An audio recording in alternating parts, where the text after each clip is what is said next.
this off real quick. What's good, y'all?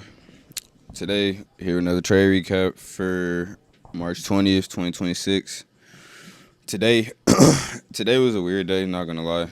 I took I took a win technically, but it was really a break even.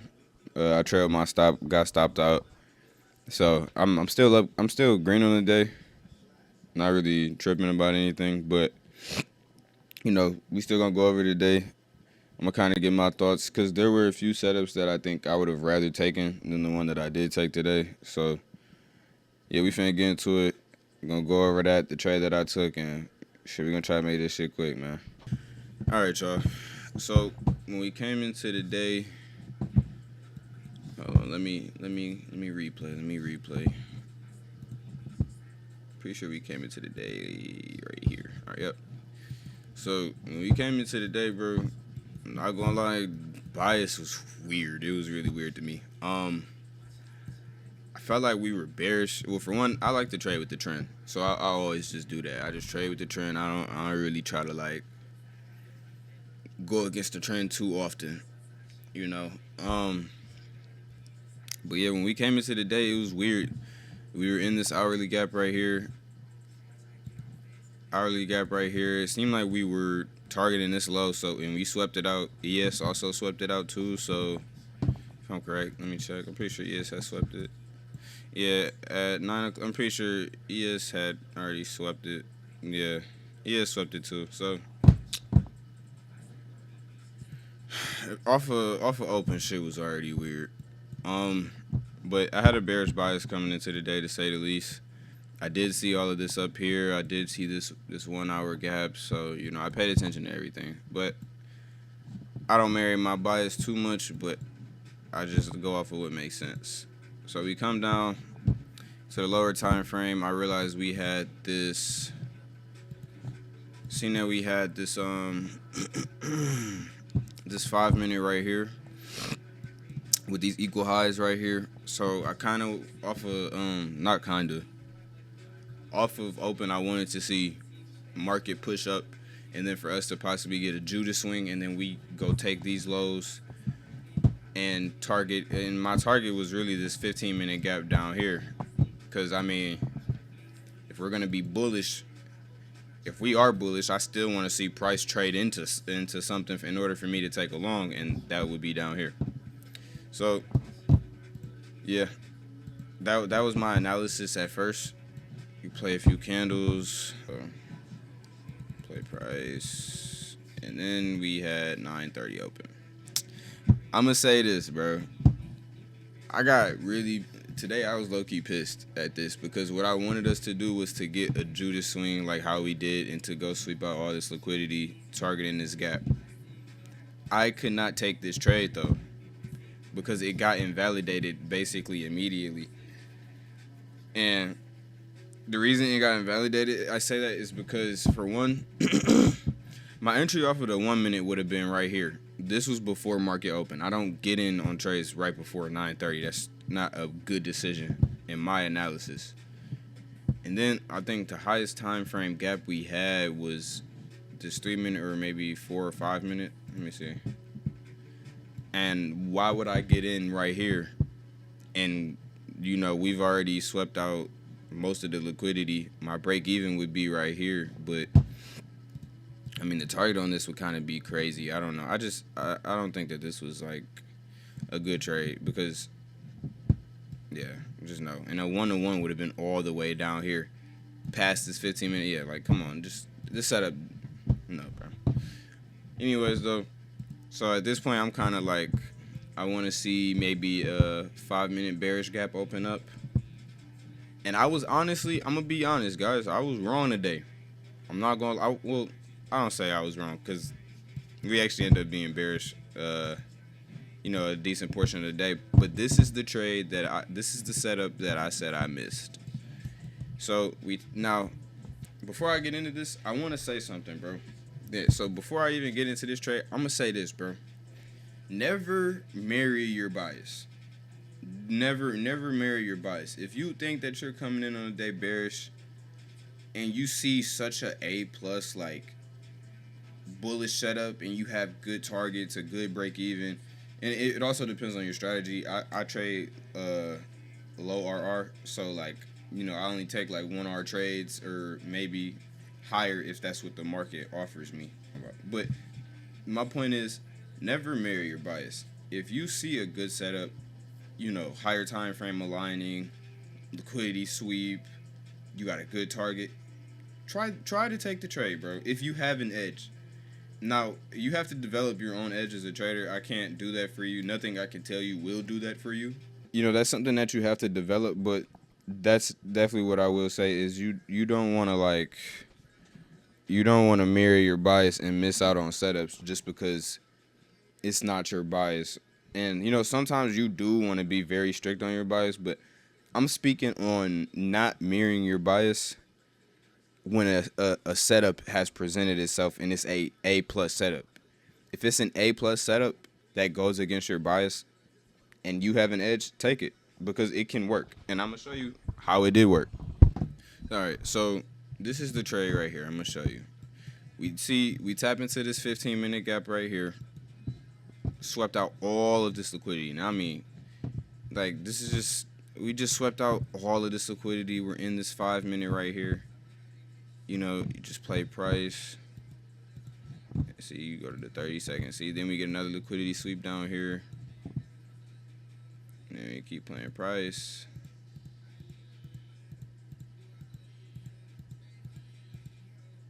Well, let me know.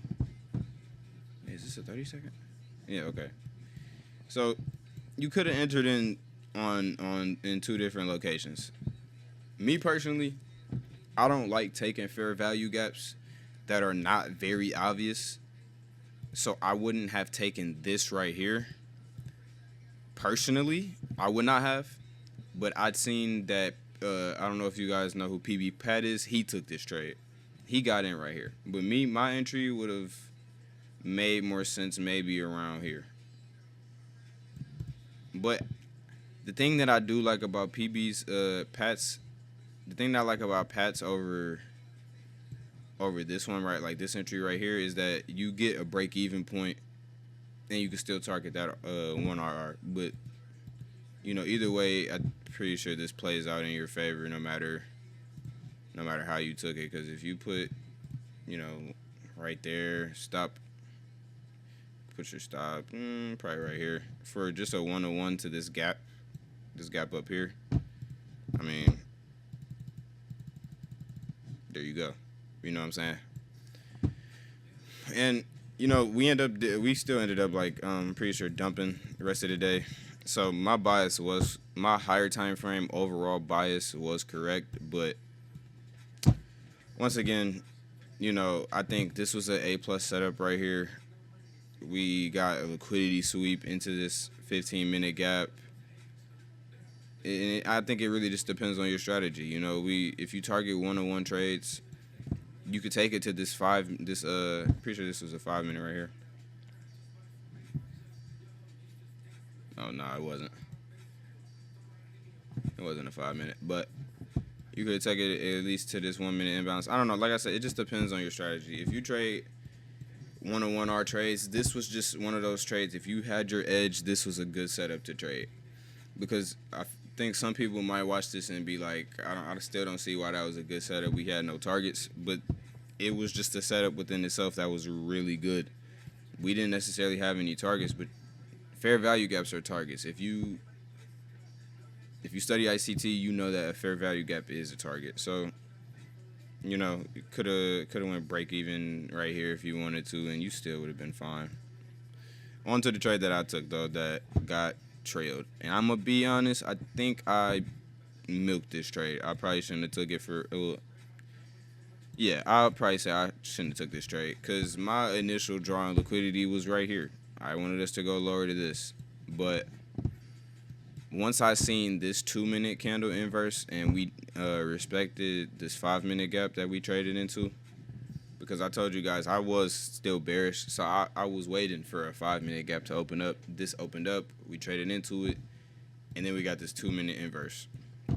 Now, where did this 2-minute inverse go wrong? Well, for one, in all honesty, I don't think I should have took this because it got invalidated. I want this 2 minutes should have closed somewhere up here. If this 2 minute closed up here, could have went break even here and targeted, like let's say it closed right here. It closed right here, stop right there, targeting this low right there. That's a beautiful trade. Great trade, actually. I didn't do that. I forced it a little bit. I still got in right here. Stop was all the way up here. And I was actually end up targeting this previous day low on the daily time frame. I'm gonna be completely honest. Do not take a trade like this. Don't. This was not a good trade. In all honesty, in hindsight, looking back, this was definitely not a good trade. At the moment, I thought it was reasonable, but I think that was my psychology trying to win a trade because I wanted to pass my eval today. I have another eval that's about to get passed soon, so I wanted to try to pass it. So I think I milked it, and I said I was gonna go break even right here, which I did. I went break even right here. We never hit my break even, but once we came back down here and reswept this low right here, I trailed my stop to right here, and then you see we came back up, ended up getting me out. It is what it is. I'm not tripping because I'm still up on the day. But just being real with myself and to, give some game, this wasn't a good trade. The better trade that would have made sense was, for one, this long that I showed you guys earlier. This was a okay trade for me. Yeah, especially if you were only targeting a 1-to-1. You'll start to build certain conviction within your trading once you find your model and you understand how you trade. Because certain setups are going to be good if you trade 1-to-1R versus other setups where, like, okay, I wouldn't even get in on this because this is probably going to be like over a 1R trade. 1R trades are most of the time safer when you don't have, like, really clear targets or, like, a break even. Like, because if I would have took this 30-second, shit, my break even would have just been at this gap. But at that point, I mean, what? My take profit is my bad. The gap is over here. But if you had the discretion for this trade and you took it, then I think it was a good setup. It wasn't a bad one, at least. I'm not gonna lie. That's pretty much it for real. Today was like iffy, to be completely honest. Next week, I plan on passing another eval, adding that to my live accounts, and hopefully we pass the rest of these accounts next week too. I'm pretty sure I could potentially pass all the rest of these 3 or 4 evals that I have with one trade next week. I'm not gonna go for that because I don't like setting expectations for myself in the markets, but if that setup were to present itself next week, God get all the glory. We could pass all those counts and get to trading live. But yeah, man, that's about it for today. Like I said, I'm green on the day. I'm really not even tripping. I'm finna post this recap. I might hit the gym later. We gonna see. My back's feeling crazy from yesterday. Pause. Yeah, bro. I'm done. I'm about to listen to some music and cool it for a minute. That was honestly it for today. We didn't get any more setups. Today was a weird day for me. I'm not gonna lie. But one thing I will say, bro, is become your own trader. Like, listen to mentors that you watch for the most part. Like, listen to them when it comes to some of the game that they may give you. Like, when it comes to, maybe a strategy, certain psychology tips, like, take those things, but do not compare yourself and do not try to be that trader. Don't try to be that mentor. Like, you want to be able to build your own conviction, and that's my whole thing, bro. I'm not trying to be nobody, like, savior with this trading shit, because it's usually not, it don't go like that, bro. I'm here to give y'all sauce. I'm here to put y'all on and really try to put you down on what I do know, and maybe help you get to that level of profitability, bro. But I'm not gonna sit here and sell you no course. I do, like I said, I do plan on making a Discord soon, but I'm not that type of guy, bro. I'm gonna be honest. I don't want to sell nobody no course. I ain't trying to make y'all think y'all gonna become profitable in the next 3 months or in the next 2 months. You might. it's definitely possible. You know, when I start that Discord, you should definitely check it out. You might be profitable in 3 months. You know, all jokes aside though, bro, like just take notes and learn from these different mentors, bro. But develop your own sense of a conviction and edge and your own confidence in the market, bro. Because you don't want your confidence to come from somebody else, or like you only will take a trade when you see your mentor took it or something like that. You know what I'm saying? You want to be able to do these things on your own. But that's enough for today's video, man. I gave y'all a little bit more sauce than usual in this one. I'm gonna go edit this up real quick, post it, and this gonna be it for today, man. But I hope y'all smooth. If y'all did catch any trades today, good shit. And yeah, man, I'll see y'all next week. We gonna come hard next week. I'm actually really excited for next week. I think next week's gonna be great. We'll pass a few evals, hopefully. Get a couple more live accounts, and yeah. All right, y'all. Y'all be easy. Catch y'all later.